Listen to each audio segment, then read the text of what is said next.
Alright, what's happening, y'all? It's your boy Rico from RicoScores. I know this is coming out late, but I've been busy today. But I promised y'all that whenever they came out with a practice and we had media availability to where we can know what's going on in practice, we can see what's going on in practice, y'all know I'm gonna give y'all the clips from the practice and my analysis breakdown of every single position group for the team, including special teams. Man, we had some kicker tryouts there today.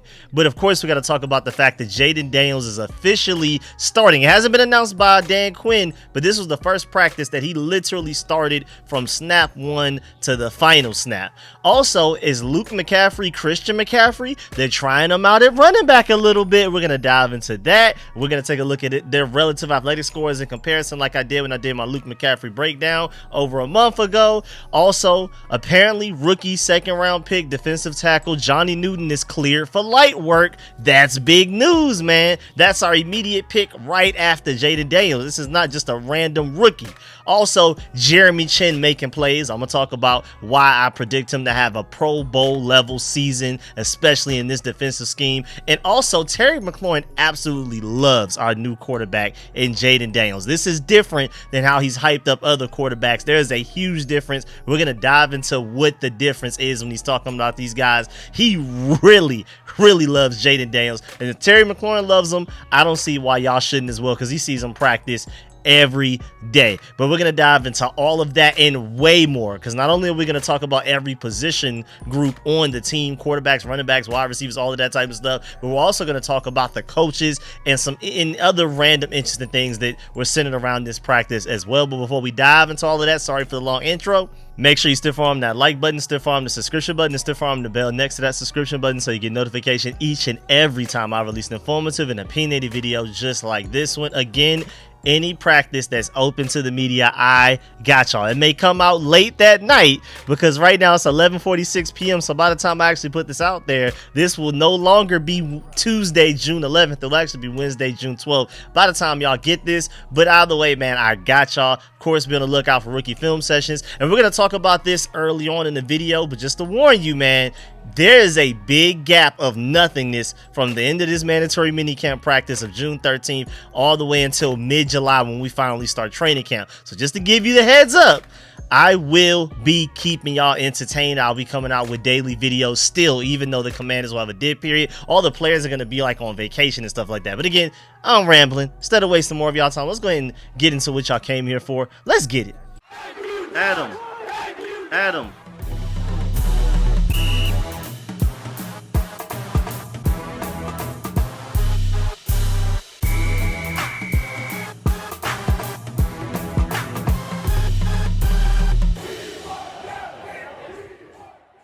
Alright, so like I was talking about right before the intro video, today the Commanders began their mandatory minicamp session, which will last for 3 days, Tuesday, June 11th through Thursday, June 13th. And then next month, training camp will be held open to the public. I'm not sure if they're actually going to give media availability and let us see and know what's going on with the mandatory mini camps outside of what happened Tuesday, June 11th for day one of mandatory mini camps. I wouldn't be surprised if there's no availability at all Wednesday and Thursday. That's pretty much how they've been treating the OTAs. Again, out of the like 10 plus OTAs, voluntary OTAs practices that we had access to maybe like 3 or 4 of them, I think. So I wouldn't be surprised that June 11th, as in Tuesday, day one of mandatory minicamp, is the only one that we actually end up knowing or seeing anything that happened in practice, just like how OTAs went. But just to remind y'all again, mandatory minicamp is June 11th through the 13th, and then training camp doesn't start until July 29th. So scratch what I said, middle of July. How about the end of July? How about a swift little 6-week break from the last time we practiced on Thursday? And again, who knows if we even get a media availability there to even know what's going on, and then we won't know anything until July 29th, which is crazy. I mean, maybe people will start reporting like July 28th, but just to give you the heads up again, there's going to be a lot of nothingness. I mean, I doubt we sign anybody. I doubt we trade for anybody, cut anybody. Maybe we go ahead and sign a kicker by then, but we may actually get that done before mandatory mini camps are done this Thursday, June 13th. Who knows? But I'm just warning you, Nice little 6-week gap of nothingness on the Commanders end. But again, Rico Street Scores, y'all know me, man. I have so many video ideas. I got y'all. Now, also, there was more progress to the space that used to be the Astro Turf Field at the Commanders team headquarters. Again, I already did a full breakdown of that. I believe it was the previous open practice that we had where I broke down how they were finally breaking down the turf field. That was literally the closest field to the facilities. Like players, media members, coaches, everybody have to walk past this field to get to the actual field that they practice with. And literally the only reason that this wasn't done decades sooner, because this is a 30-year-old field and people are saying that this should have been done probably like at least 10, maybe even 20 years ago, was literally just because of money, just because of Dan Snyder being cheap. Josh Harris within year one is already getting rid of that field. It's not done yet, and it is costing him, like, I believe like $1.5 million, maybe even more than that. It was estimated, and that was an estimation that came like years ago, so it's probably even more expensive than that right now. But either way, it's getting done. I'm not exactly sure what the timetable is for that to be ready, but shouts out to Josh Harris for getting that done. And just another update, the fact that they are working on that actively. Also, Adam Peters and Bob Myers and Joe Theismann were all at mandatory minicamp today. Really random. Shouts out to Bob Myers taking time out of his schedule. I believe he should be somewhere talking about the NBA Finals, but he helped bring in Adam Peters. He helped Josh Harris lead the way to finding the right guys, to find the right guys for this organization. So shouts out to Bob Myers for pulling up. And again, you also have the legendary quarterback Joe Theismann there as well. And Terry McLaurin, shouts out to him because he even went out of his way to go and say what's up to Joe Theismann. I really like that. That's not only a true leader, but also just a really good guy, dog. Like, he didn't have to do that. And then one quick injury update. I mean, this is a great thing. I wish I didn't have to talk about injuries at all. I wish we were 100% healthy, but right now, still a great thing is we only have one injury to talk about. And then not only do we only have one injury to talk about, but we're also getting great news in regards to that injury as well. So now, as you can see on the screen right now, your boy, second round pick, defensive lineman Johnny Newton is now working on the bike again. Last time we saw him, he was working on a bike as well. And for the most part, he's using just his arms, not really the pedals. And he does this for the majority of practice. But we got a really interesting update today. Apparently, Johnny Newton has been cleared for light work and activities. That is great news. That is huge news, man. Dan Quinn said before practice that second round defensive tackle Johnny Newton is, quote, hitting all of his markers, unquote, in his recovery from foot surgery and will be working out a bit. His availability for the start of training camp is still to be determined. Quote, we'll take it week by week, unquote, Quinn said. Again, that's big news. Again, he can't necessarily go out there in 11 on 11s and be next to Jonathan Allen and Deron Payne out there going against the starting offensive unit, but that shows that he's making significant progress. And again, Dan Quinn said that he's hitting all of his markers. So any like threshold he needed to reach, any goal that he needed to get to, he's been hitting all of those on time. And if anything is ahead of schedule, that's great to hear. Again, just based off of the injury that he had with the Jones fracture, he already recovered from one. Now he's recovering from another one. I don't know how he ended up with two, but I feel like it has a lot to do with the fact that he was playing way too many snaps in college. If you go check out my Johnny Newton breakdown, over 40 minutes long, I broke down like how many snaps he was playing in comparison to a lot of the other top defensive linemen in this past draft class that he came out with. And I feel like a lot of the reasons that he's dealing with these injuries is because of that more than anything else, more so than he's just an injury prone guy. And then the fact that he had the season that he had fighting through those injuries rather than just sitting out and getting surgery is just absolutely ridiculous. Because I feel like with where he is right now, honestly, if we had to play like a Super Bowl tomorrow, Johnny Newton probably would just force himself to play through the pain. But right now, there's absolutely no reason for him to fight through it. But another piece of good news is that Johnny Newton posted this picture on his IG story. So if you notice, he didn't have a boot on while he was walking around, but also in the clip that I showed you earlier with him on the bike, he did have a boot on in that clip. So I guess he still wears a boot when he's working out or when he's doing stuff with the team. But when he's just walking around as a normal human being, just around the house, he doesn't have a boot on. So shouts out to Johnny Newton for that. That is a major step in progress. Now moving on to the coaches, Dan Quinn opened up mandatory minicamps. Of course, he's the head coach, so he's the first to speak. He spoke before practice. I believe he's the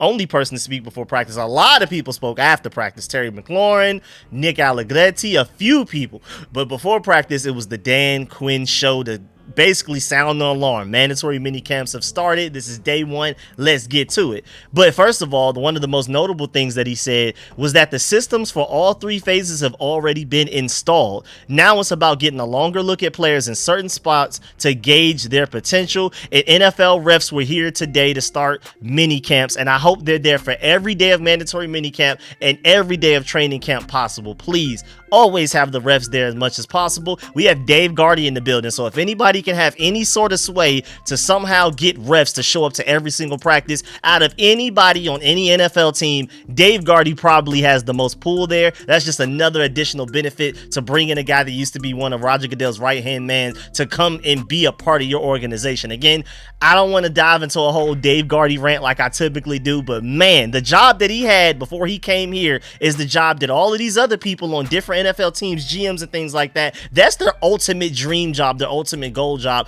to work for the NFL, and not only the NFL league office, the central, not for an NFL team, the league office, but to also be one of Roger Goodell's right-hand men and one of the insiders to everything that's happening before it even happens. He left that opportunity to come help us, so I just wanted to emphasize that again, like the hires we're making, and that's another video I'm working on right now because we made a couple of more hires, I believe, yesterday and today, so stay tuned for that video as well. But again, Dan Quinn said that we have officially installed all 3 phases, so now it's just experimentation, seeing what we're doing, and I'm really excited about that, man. Now we're kind of basically taking the training wheels off a little bit. Also, Dan Quinn spoke about the fact that we've had perfect attendance so far in off-season programs, and I really want to emphasize that before we even dive into what he said about that and how helpful it is. I really want to point out the fact that we have had perfect attendance so far in off-season programs. I mean, of course, Johnny Newton is your only injured player, but even he's been there on the sideline on the bike or doing whatever, working on pass rush drill things just with his arms and things like that.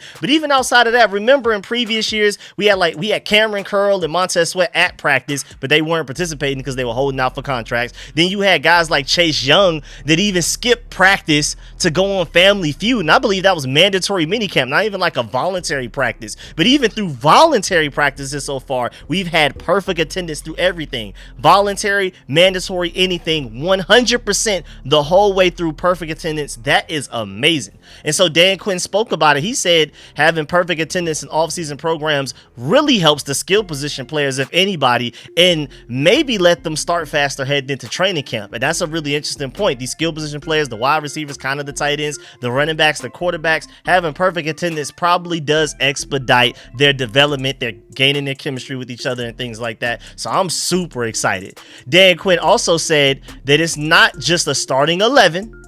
It's a starting 16 to 17 guys who will all have roles in the defense. And the main thing I want to point out is that's the same exact thing Joe Witt Jr. basically went on a rant on the last time we had media availability out of practice. I mean, when he spoke to the media after practice like over a week ago, Joe Witt Jr., our defensive coordinator, stressed that same thing as well. So they're clearly on the same page and very serious about that message. Again, Joe Witt Jr. went on a whole rant. Dan Quinn, I wouldn't say necessarily went on a whole passionate rant like Joe Witt Jr. did, but he wanted to echo the same sentiments and thoughts and opinions that Joe Witt Jr. had right there. And so basically their whole message is they want us fans to really just stop worrying about who is the starting 11 defensive players, because essentially there's no such thing.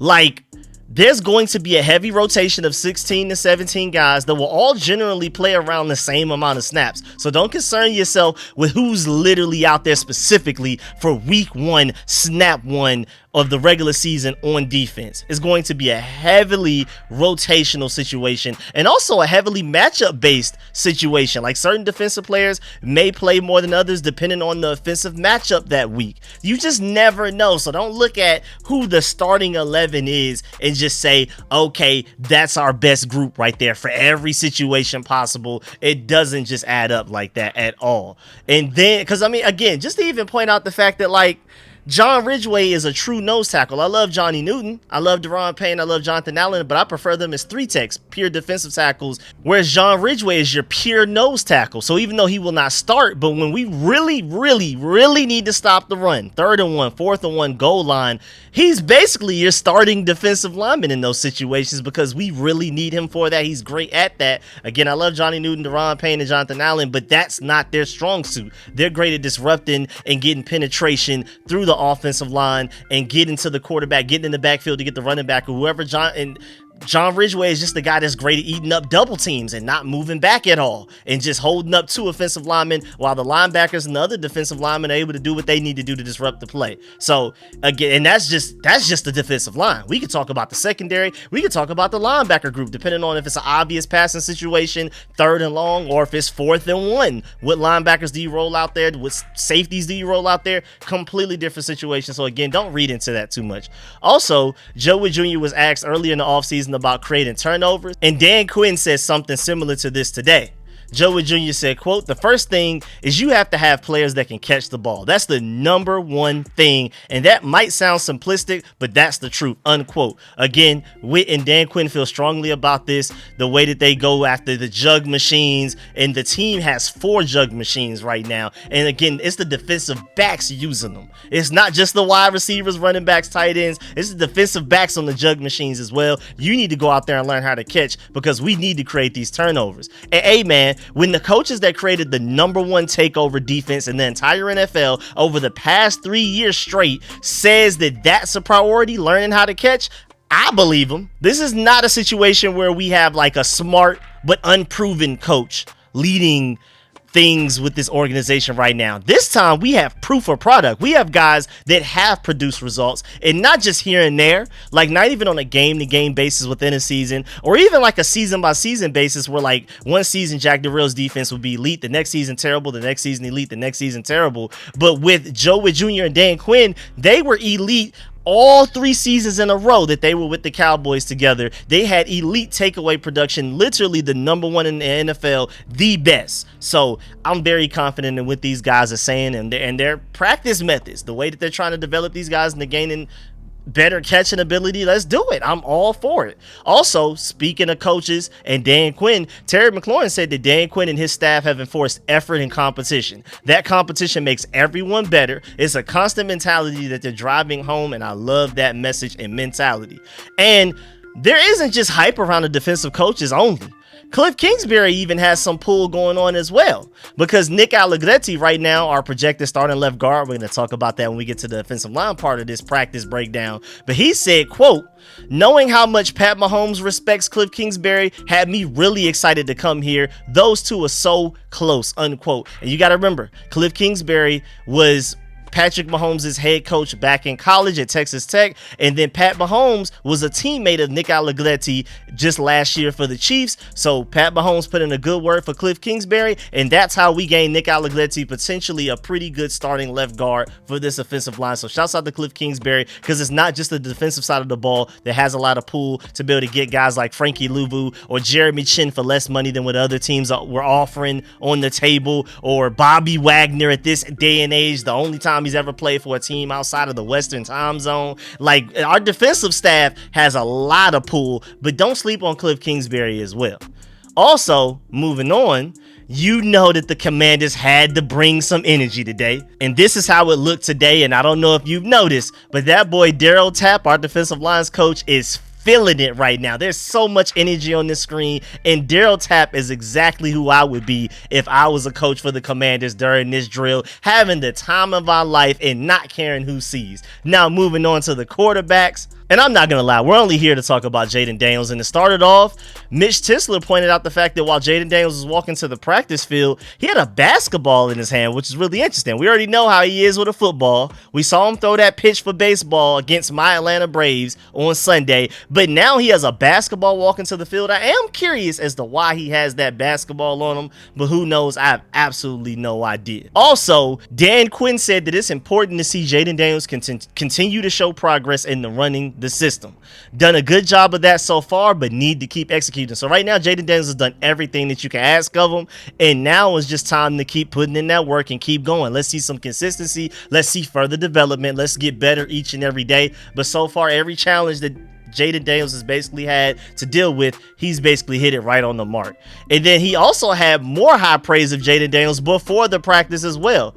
He spoke about and said, quote, "This is a guy that really puts it in." That goes a long way to any other player on the team. It takes extra at that position, and he's definitely down for that, unquote, as you can see in this clip right here. This guy came in with really excellent football like characteristics in terms of command and huddle and vision to go. I think probably what you don't see is the amount of offense and defense, that the coaches put in.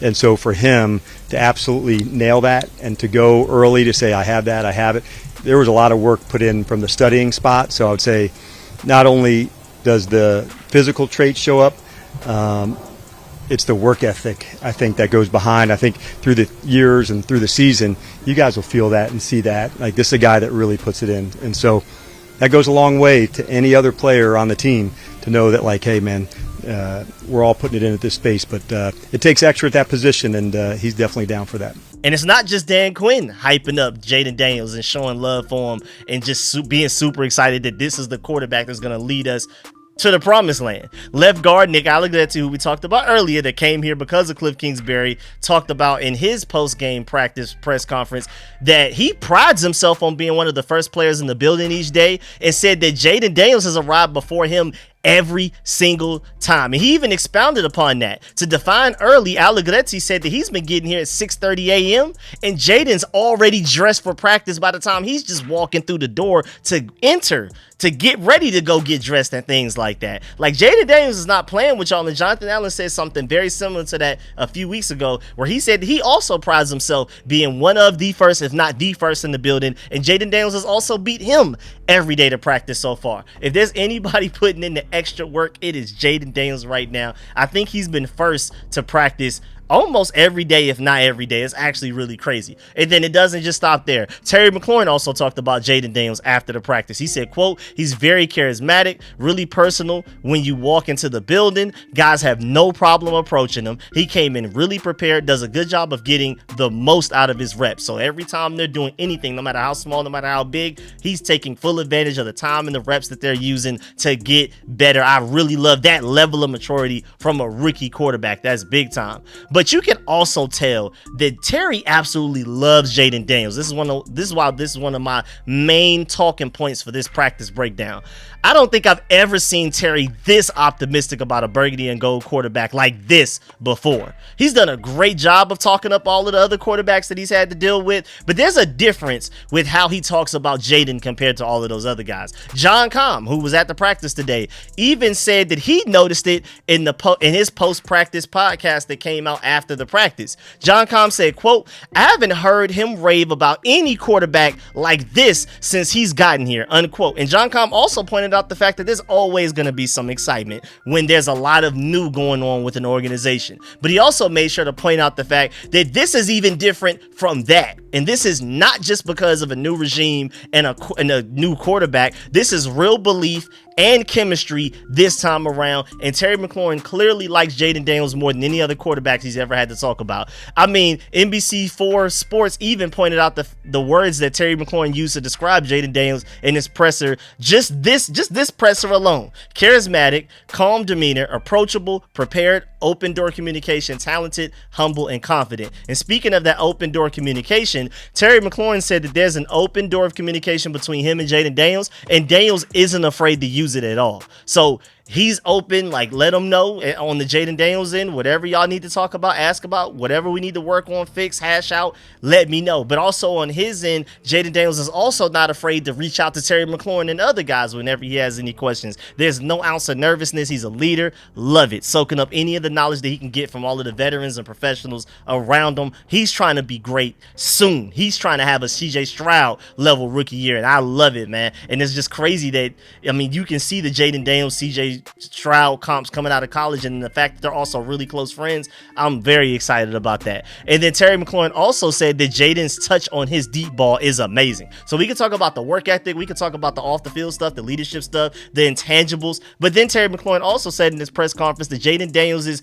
deep ball is ridiculous and he has so much touch on it. I mean, look at this accuracy right here. Even though this isn't a deep ball, look at this accuracy. I mean, I'm honestly not sure that Jayden Daniels could have ran this rep any better and any cleaner like Mitch Tischler brought up. And shouts out to my boy George Carmi, because he brought up a great point when saying you could argue that accuracy and ball placement is the most important trait for a quarterback. Daniels has been getting good reviews about that so far, and I'm loving it. I mean, if you think about all of the greats, I mean, CJ Stroud, his literal superpower is his great mechanics, his consistent mechanics, his nuance, and his accuracy. And Tom Brady, I mean, that's like the majority of what he does. Peyton Manning, all of those guys. So accuracy, man, you can't do much without it. You can be as much of a freak athlete, have the strongest arm you want, but if you're not accurate, it doesn't matter. So I love the fact that Jayden Daniels is making sure that he has, or at least is already entering the NFL with one of the most important traits, if not the most important trait for a quarterback. Then you also have these clips like this of Jayden Daniels working on his footwork. I'm loving that as well. And then I'm not sure if this was after practice or if this was before they got into 11 on 11s. We're going to get to that really soon. But there was like a friendly competition and some trash talk between Jayden Daniels and Sam Hartman in a quarterback drill.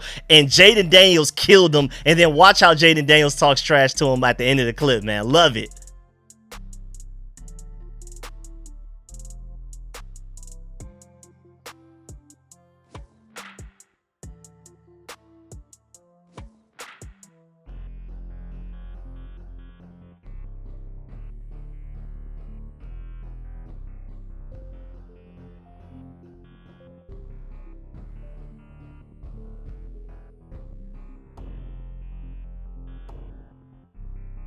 Man, that's my quarterback, man. That's my quarterback. And I don't know what he was necessarily smiling about while he was doing this, but he was throwing several deep balls in warm-ups as well, and they looked really good. But as you notice towards the end of the clip, he's smiling throwing some of these deep balls. Like, he's just having a good time. He just seems like a really fun guy to be around. I can't wait for it to, like, show up on the field. But now, most importantly, Jayden Daniels started for the 11 on 11 drills today with the ones with the starters. And I'm not hearing that it was just playing with the starters for a while and then with the second or third team for another part of practice or nothing like that. No, it was Jayden Daniels with the starters the entire time, from snap one to the final snap of practice that they ever had the starters out there. And I know Jayden is already like the starting quarterback. You can already tell. Like, it's just pretty obvious. Even before day one of mandatory mini camps that we just had, he looks like the starting quarterback. You can tell by the way that they're using them and approaching the process.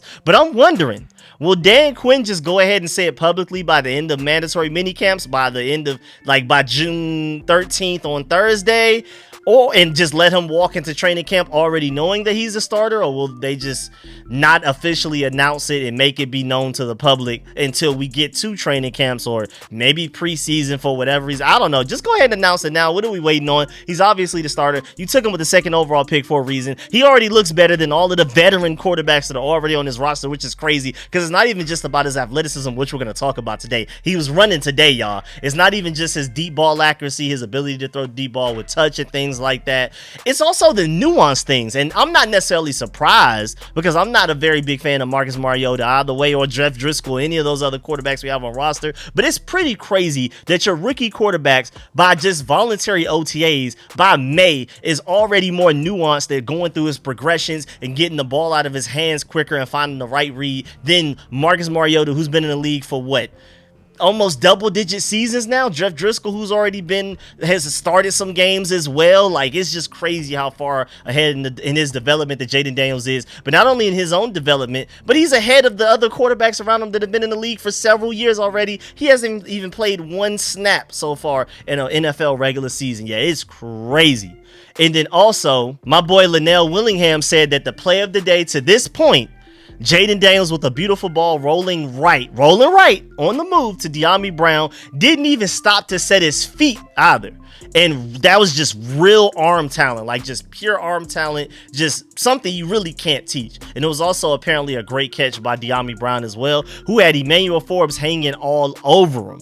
And then Chick Hernandez also talked about it, said Jayden Daniels just hit De'Ami Brown on a 45-yard strike that had most of the coaches with their hands on their heads, like how type of thing. Like, everybody was mesmerized, and I'm pretty sure after the play settled down, they all had that same feeling of like, yep, We took the right quarterback. We made the right decision type of thing. Jaden Daniels is showing out, y'all. And then also, shouts out to Sam Fortier of the Washington Post, because he said on the first day of the Washington Commanders mandatory minicamp, rookie quarterback Jaden Daniels flashed his running ability. The general manager Adam Peters once said, quote, takes your soul as a defense, unquote. And one of the main reasons why defensive-minded head coach Dan Quinn really loves him, because as a defensive-minded guy, a guy with the legs of a Jaden Daniels scares you more than anything else. But continuing on with Sam Fortier, he also said it was 4th and medium near midfield during a 2-minute drill Tuesday in Ashburn.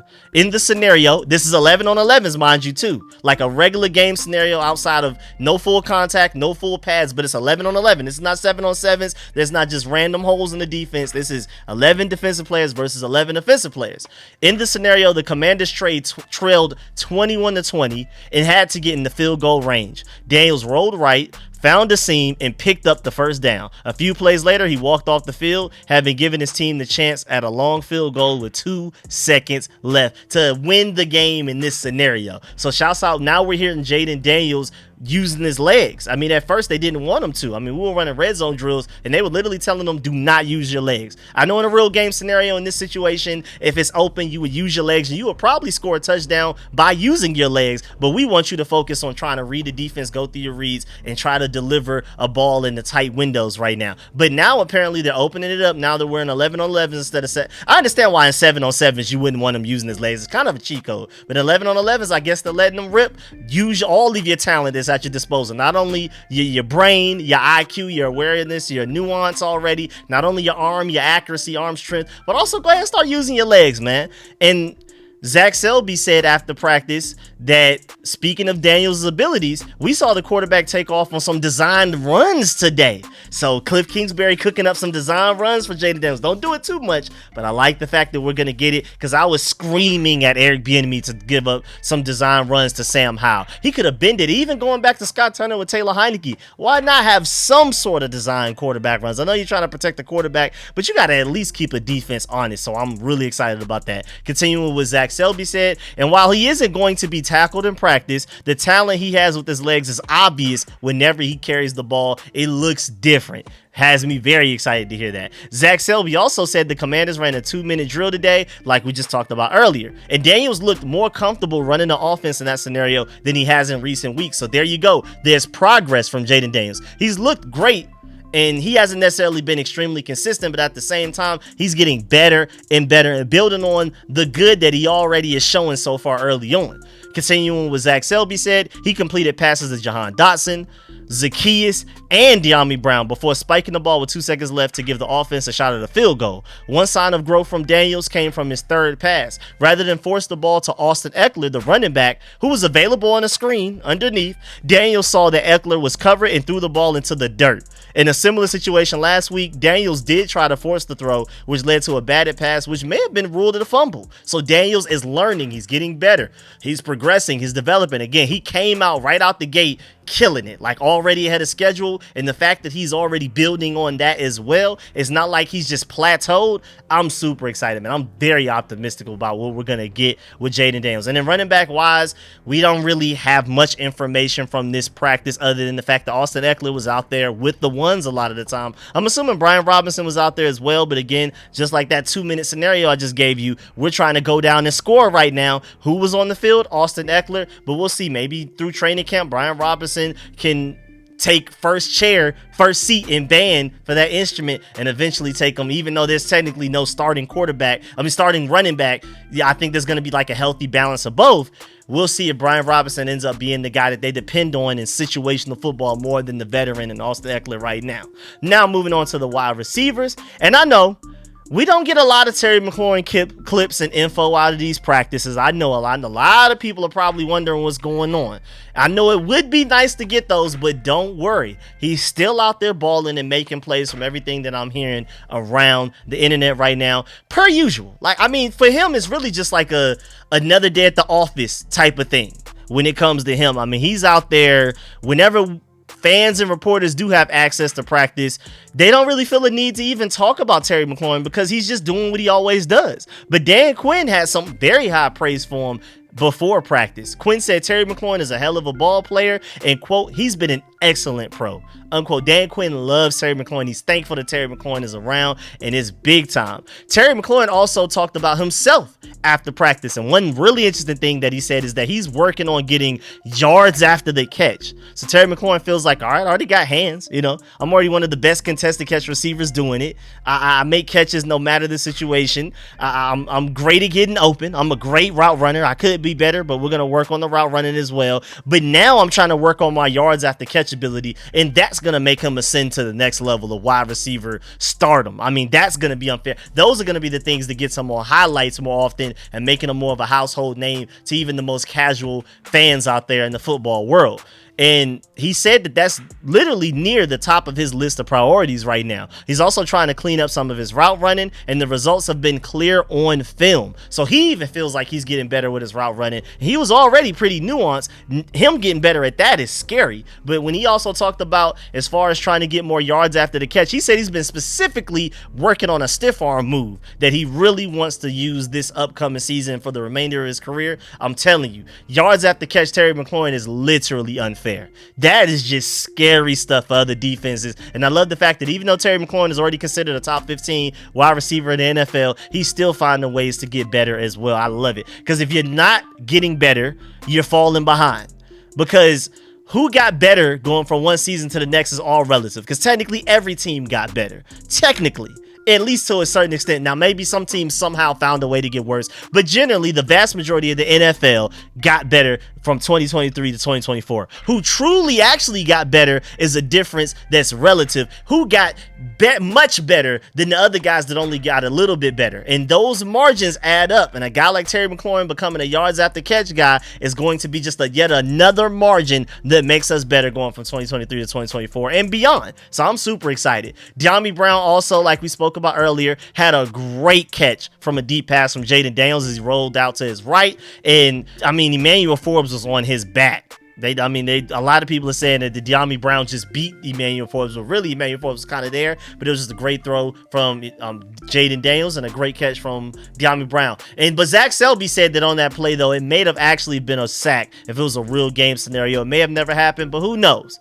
And then also Davion Davis, who's towards the bottom of the depth chart for the wide receiver group, trying to make this 53-man roster. He made a good catch today as well. Some people are saying that that may have actually been the catch of the day. It was a really good catch from Marcus Mariota. Of course, it wasn't from Jaden Daniels, because again, Jaden Daniels was with the starters from the beginning of 11-on-11s to the end of it, all the way through. Never played with the second stringers. So when it came to Davion Davis, who's probably with the third stringers, that was Marcus Mariota throwing on the ball. Zach Selby said that Davion Davis probably made the catch of the day near the start of team drills, catching a sideline pass from Marcus Mariota before rolling out of bounds near the left sideline. So that's the way you get noticed. Hopefully my boy Marcus Rosemy-Jacksaint can hurry up and come back healthy as soon as possible so he can continue to make plays like he did in rookie mini camps that made him stick out, made him stand out, and why Dan Quinn started to really take a liking to him. Now Davion Davis with Marcus Rosemy-Jacksaint gone right now, still dealing with a hamstring injury, I believe. So that's probably, I guess, technically two injuries that we're dealing with, even though the Marcus Rosemy-Jacksaint injury isn't that bad. We haven't even gotten updates about it. They don't even ask about it in the media, so it must not be that bad, but we'll see. But right now, Davion Davis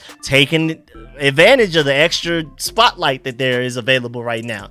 And then moving on to probably the most interesting part of the wide receiver group for what happened in practice today. Apparently, rookie wide receiver Luke McCaffrey, after practice, not during practice, but after practice, worked with Anthony Lynn, our run games coach, former Chargers head coach, former 49ers run game coordinator last year with Christian McCaffrey and all of those guys, the NFL's best run game led by him.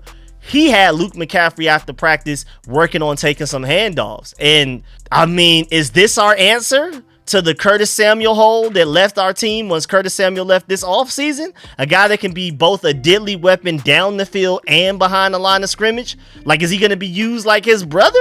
But while Christian McCaffrey is more like a running back that does a lot of wide receiver things, I guess Luke may be more of like a Curtis Samuel, where he's like a receiver that does a lot of running back things. And also, remember, going back to the video breakdown that I did of Luke McCaffrey after we drafted him, like an over 40-minute video breakdown just on him alone, remember that the McCaffrey brothers actually have a lot of very similar combine numbers, like very similar.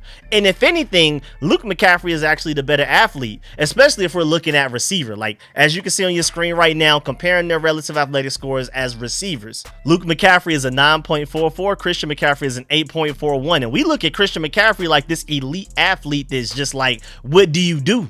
I mean, what can you do against them? Luke McCaffrey is even more athletic than that by a pretty decent margin, over an entire point, according to the relative athletic score. But okay, I hear some of y'all. Maybe some of y'all are thinking, well, Christian McCaffrey is more of a running back, not necessarily a wide receiver. So of course, Luke McCaffrey may test better than him. And even so, that's still amazing. But hey, you know what? Since you want to think that maybe Luke McCaffrey isn't still the better athlete even when you change him to running backs, now look at your screen. If anything, Luke McCaffrey went up in relative athletic score when you move him to a running back. If anything, he's considered a more athletic running back than he even is a wide receiver, and he's an elite athlete when it comes to being a receiver. Remember, he had the quickest, I believe, short shuttle out of any of the wide receivers out of the whole draft process, out of this whole draft class, and I think he was second in 3-cone. Like, elite agility, but it's not just that, it's speed, it's everything. Again, so as you can see on your screen, no matter if it's as a running back or as a wide receiver, Luke McCaffrey is an even better athlete than Christian McCaffrey. So is Anthony Lynn cooking something up over here? Is there something cooking up behind the scenes? I don't know. If we see Luke McCaffrey out there during the regular season actually playing like a Curtis Samuel-like role, just know that Rico of Street Scores gave you the heads up before it happened. Now moving on and sticking with the theme of experimentation.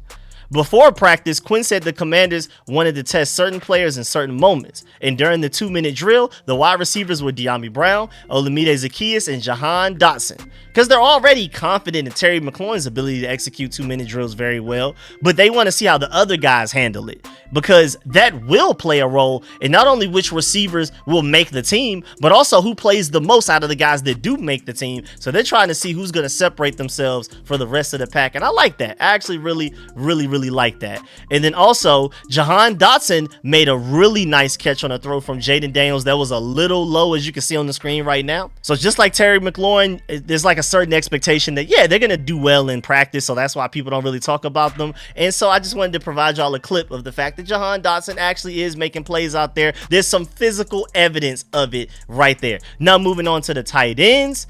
I love seeing Jaden Daniels throwing to Zach Ertz, man, who will more than likely be his truest safety blanket this season, especially early on until Ben Sinnott eventually grows into that. Right now, Zach Ertz, I feel like, will be his, well, when in doubt, nothing's looking good, I can trust that Zach Ertz is probably open somewhere. That's who Zach Ertz will be for Jaden Daniels. When in doubt, there's always an option somewhere, whether it be a running back out of the backfield or Zach Ertz open somewhere in the middle of the field or underneath. I think that's just going to be absolutely unfair. Now, moving on to the offensive line, Cornelius Lucas apparently was the starter at left tackle today.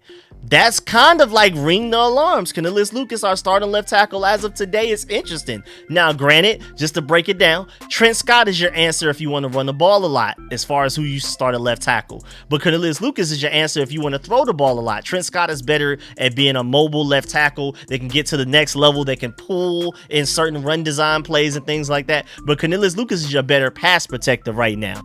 And with no full pads and no contact right now, we're not really running the ball much. I mean, it's kind of pointless. We might as well just work on as many passing plays as we possibly can where we are right now. So maybe that's why Lucas is starting day one of mandatory mini camps, because there's no real need to run the ball and Lucas is the better pass protector. But then again, maybe it's just a trial and error thing, because I did hear that Trent Scott did start at left tackle quite a bit in OTAs. So maybe there's just a trial and error experimentation thing going on right there, a rotation of let's try Cornelius Lucas this day, let's try Trent Scott starting left tackle this day. And remember how I said this, Scott is like the better running the ball left tackle, Cornelius Lucas is the better passing the ball left tackle. Well, Brandon Coleman has the potential to be elite and great at both. So we need to be rooting for him to develop as soon as possible. Instead of having a left tackle out there that can really only do one or the other, Brandon Coleman has the ceiling to be just as mobile and great at run blocking as Trent Scott, but to also be an elite pass protector, a better pass protector than even Cornelius Lucas is, and that's his specialty right now. And the only reason that he's even getting snaps at left tackle right now, starting left tackle in practices, mandatory minicamp. So I doubt that he's ready by week 1, but we really, as a fan base, if there was anything you could put energy towards, is rooting for Brandon Coleman to be ready to start by week 1. But going back to Cornelius Lucas, after practice, I believe this is JP Finley that was interviewing him, and he brought up some good quotes about this new regime and Dan Quinn and all of these guys. He said, quote, "It's like learning to play football again. It's just fun coming to work now. It's easy to buy in when you feel it's gonna work," unquote. All 3 of those quotes are big time. He said it's like learning to play football over again. What were we doing last year? The last couple of years you were here, we weren't playing football. That's crazy. He said now it's actually fun to come to work now. It wasn't fun before. What were we doing? And then also, I love the quote, "It's easy to buy in when you feel like it's going to work." So a lot of players probably mentally checked out because they felt like no matter how hard I practice, no matter how hard I try, no matter how good I am individually in games, if the overall product we're going to still end up losing, after a while, players start to check out and be like, I'm not about to do that extra push-up. I'm not about to do that extra lap. I'm not about to sit here and eat vegetables all day when I want a burger and we're going to lose anyway. So just over time, I mean, these are human beings here. They're not robots. So after a while of losing and just a depressing team that just seems to have no hope, people just stop buying in. They start to check out. And Cornelius Lucas is saying that now it feels like everybody's putting their best foot forward, giving it 110% all of the time, and it's time to buy in because of the fact that there's hope at the end. There's light at the end of the tunnel. That's big time, man. And then also, on top of Cornelius Lucas looking like he's our starting left tackle, at least going into mandatory minicamps, Nick Allegretti looks like our starting left guard. Whereas Cornelius Lucas, Trent Scott has kind of been like a back and forth, but again, Cornelius Lucas was just starting left tackle day 1 of mandatory minicamps earlier today, well, June 11, Tuesday technically. But Nick Allegretti has really been our starting left guard for the majority of OTAs. He looks like he's more a surefire to start a left guard than even Cornelius Lucas is to start a left tackle, is my point. And then also with the offensive line, Dan Quinn said before the practice that he wants to see the unit execute the system. There's no pass this time of year, so contact is eliminated. Wants to see proper technique and keeping to their assignment. So right now we're working all of the nuanced things, all of the veteran high IQ awareness things. If they're doing stunts, if there's a linebacker blitzing, we need to be working all of those things. I know we technically can't do what we're best at, and that's actually block people, but we still need to go through the motions and work on all of the mental things, get all of our mental reps right now, and develop where we can until we can get the fully padded practices and full contact practice. Defensive line wise, again, basically the same thing as the Terry McLaurin situation. Not really much to talk about because Johnny Newton is injured. If Johnny Newton was healthy right now and he was out there looking great, I'm pretty sure we would have a lot to talk about with the defensive line. But when it comes to Deron Payne, Jonathan Allen, and John Ridgeway, it's just business as usual, just like Terry McLaurin. So that's why nobody's really talking about them. Then linebacker-wise, shouts out to my boy Felix Trammell because he said, quick notes from mandatory minicamp today. First of all, energy, way up. The entire coaching staff brings it all the time. Then also, competition. It's all over the field. Offense versus defense, wide receivers versus running backs, etc. Then Daniels, all his reps were first team, made some plays, and had an unfortunate interception that wasn't necessarily his fault. We're going to talk about that soon when we get to the defensive backs. But then he ended it with linebackers actually have some. And I just thought that was hilarious because that's true. Like now we actually have a linebacker core, and I have a whole video I'm working on separately where Doug Farrar, the guy that really breaks down the draft, he ranked Frankie Louvu like the second best linebacker in the NFL. Like out of everybody, only behind Fred Warner. I mean, it's like, yo, the hype is building. We're going to get there, though. Don't worry about that. This video, that's going to be a separate video. But again, just to go back to Felix, man, I just thought that was hilarious that he pointed out the fact that, hey, man, the linebacker group actually looks like a professional linebacker group. We actually have linebackers this time. No more David Mayo, John Bostic. I can't even remember buddy name that we got from Seattle last year. I see his face, but at this point, it's a distant memory. I'm ready to move on. I'm not even going to try to hurt myself to remember his name because it's really not even worth it. Shouts out to him for trying to do what he could in the 1 year he was here, but I'm good. Let's keep it pushing. Frankie Louvu, Bobby Wagner, Jamin Davis, Jordan McGee. Let's get it. And then also going back to Sam Fortier, with the Washington Post when talking about the linebackers or just overall with the defense, but the main point is we're in the linebacker section for a reason. He said the Commander's spring philosophy is basically let's try stuff. Coaches have put players in new roles and new positions. Emmanuel Forbes Jr. caught punts. We're going to talk about that in the special teams portion. Rookie quarterback turned wide receiver Luke McCaffrey practiced and taking handoffs. We already discussed that. 11 players return kicks. We're going to talk about that in the special teams part. And at one point, the first team linebackers paired with the fourth string defensive backs. That's pretty cool, man. I like that. We're really trying to put these linebackers in a lot of coverage situations because this is a passing league. I like that. Literally have them out there with the DBs, but kind of like the backup DBs to kind of blend in to where they're not out there getting exposed by Jaden Daniels. Be like a linebacker in coverage versus Drev Driscoll. Baby steps. We're going to get up there. Sam Hartman. Also, there's a lot of experiments to go. Quinn said the fits, the people, the techniques, that's the kind of what this stuff is about. There will be some times when you may see, well, that wasn't a good play or a good completion, but there's still information to find out, unquote. And I like that quote from Dan Quinn, the fact that even if it's a bad play, that's still useful information. No matter the situation, no matter the result, there's something we could take away from everything. I love that mentality. And then that pretty much wraps up the linebackers. Again, I just thought that was interesting that the linebackers were out there with the fourth string DBs at times to basically be put out there in coverage situations to where, like, I mean, if you as a linebacker have to play DB, when you finally move back to linebacker, you're going to feel like coverage from that position is going to be even easier. You're going to be like, oh, this is straight now. Being a DB was terrible, but this is easy type of thing. I'm assuming that's what the mentality is there, and I'm hoping that it works out. Now moving on to the defensive backs, you see my boy, Jeremy Chinn, one of my favorite players on the entire team already. He hasn't even taken a snap for us in a regular season game yet, but I truly believe he has Pro Bowl potential. Here's the clip of him getting an interception off of Jaden Daniels, off of a tip pass though, and it's ridiculous coverage by Mike Samra still. It's probably a bad decision throw from Jaden Daniels here, but here's the clip right here.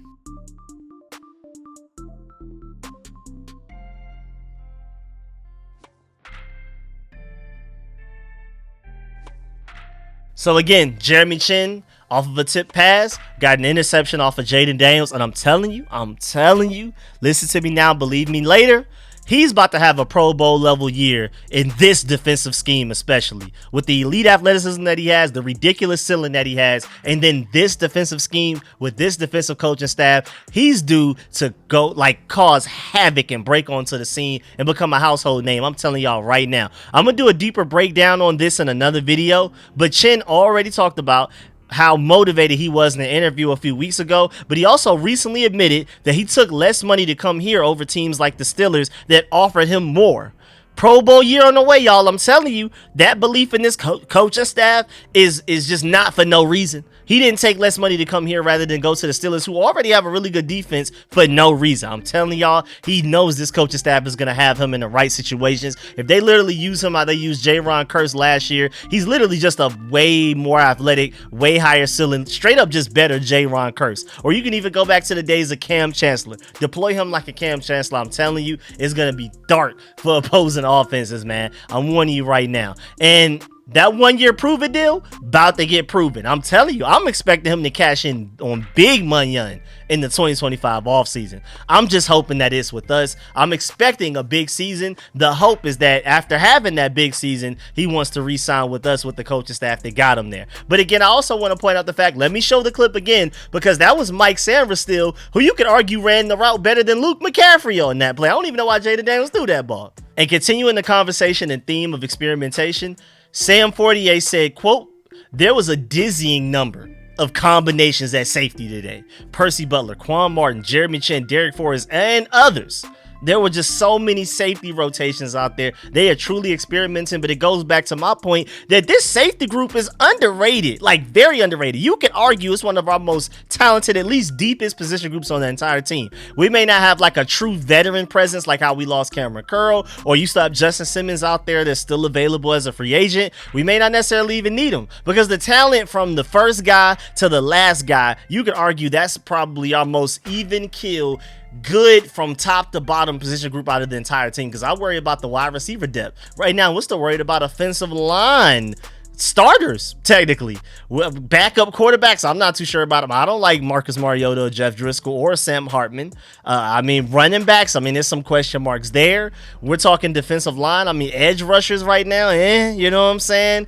Defensive line, I love the starters. I mean, you could maybe defensive line, but then again, you have Fedarian Mathis at the end back there on the depth chart. I don't even know about that. Cornerbacks, not too sure about that. Really, it's just linebackers and safeties, where it's just top to bottom, great players, great talent. I don't even know how you're going to be able to get all of these guys on the field because everybody has something to offer. And I like the fact that this coaching staff is even realizing that and just trying to throw everybody out there as often as possible. Let's keep a rotation and see who plays the best. But Jeremy Chinn wasn't the only one that had an interception today. Christian Holmes also ended the day with the second pick of practice, hauling in another tip ball after Mitchell Tinsley failed to bring in a pass from what I believe may have been Marcus Mariota. I don't think it was Jaden Daniels. By the way, there were two total interceptions today. One from Jaden Daniels, one that Jeremy Chinn called off of a Mike Sanders still tip pass on a Luke McCaffrey route, and Christian Holmes got one off of Mitch Tinsley not being able to secure the ball, which is not a good look for Mitchell Tinsley at all. It's already hard enough to find a way to make this 53-man roster as a wide receiver, and then we're about to talk about special teams soon because there's a lot of strong candidates there as well. I don't know, man. I've been rooting for Mitchell Tinsley since we brought him in as an undrafted free agent last year, but it's not looking good, and plays like that are only making it worse. Now let's move on to the final portion of this video. Of course, it is special teams. Let's get to it, man. I'm super excited. So first of all, in the kickoff returner mix for the Commanders today, kickoff returner specifically, and it will change because they are experimenting. You have running back Austin Eckler, running back Brian Robinson Jr., because again, it's new kickoff rules. So your running back, the guy returning the ball doesn't even necessarily need to be that fast. They really, if anything, need to have great vision, because it's basically like a big O-line versus a big D-line now without like a lot of running momentum to start it up. It's not like a normal kickoff situation, so it's really interesting. Then you also have wide receivers Olamide Zaccheaus, Jamison Crowder, Dax Milne, Davion Davis, Casimir Allen, and Demir Byrd. Not even Mitchell Tinsley. I mean, I know Casimir Allen was more of a returner than Mitchell Tinsley, but if Mitchell Tinsley can't make the roster as a receiver, and you already know he's not really a returner, it's not looking good for him. And then you also have some defensive backs, Noah Igbenogany, AJ Woods, and Mike Sanders still, the second round rookie that is arguably probably one of the biggest draft steals out of the entire draft. I'm warning y'all right now. And at first, when I saw that list, I was like, uh-oh, okay, so no Emmanuel Forbes anymore, you know, maybe. But again, just to mind you, that was kickoffs. When it came to punt returns, I saw Emmanuel Forbes and Jahan Dotson back there working on those. And if you want to see it, here's an Emmanuel Forbes clip of him returning a punt right now.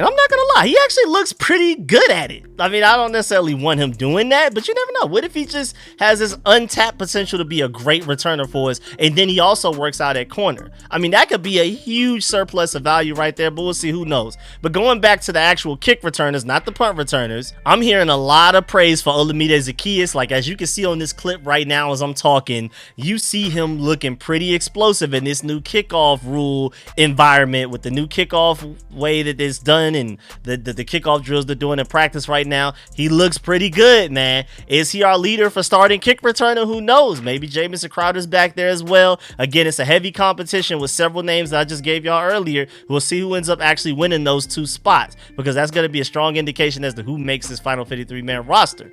Also, the Commanders tried out a few kickers today, and I'm going to do a way deeper breakdown on this in another video, so stay tuned for that. But some of the names included Andre Smith. I hope that's how you pronounce that. I'm going to try my best to learn how to pronounce that. Mac McCrane, and then Lucas Havrasik, I believe that's how you pronounce that. So those are at least three names right there. We're having kicking competitions. I already told y'all Ahmed was not the final kicker. We just signed him just to have a body until we can go find more guys to bring in for tryouts. And of course, there's already been confirmation that we do want to reach out to John Bates once he's available, once the UFL season finally ends, and then we can actually get in contact with him, because technically right now, like I've talked about in other videos, we can't actually contact them yet because this season is still going. But either way, they're showing man, that they're taking some initiative and really trying to find a true kicker for this season, because I mean, we're just in an ugly situation after we had to cut Brandon McManus with all of the legal troubles and off the field chaos that he has going on right now, all that drama. It put us in an ugly situation, but you can tell that Adam Peters and company are doing everything that they can to fix the situation as soon as possible.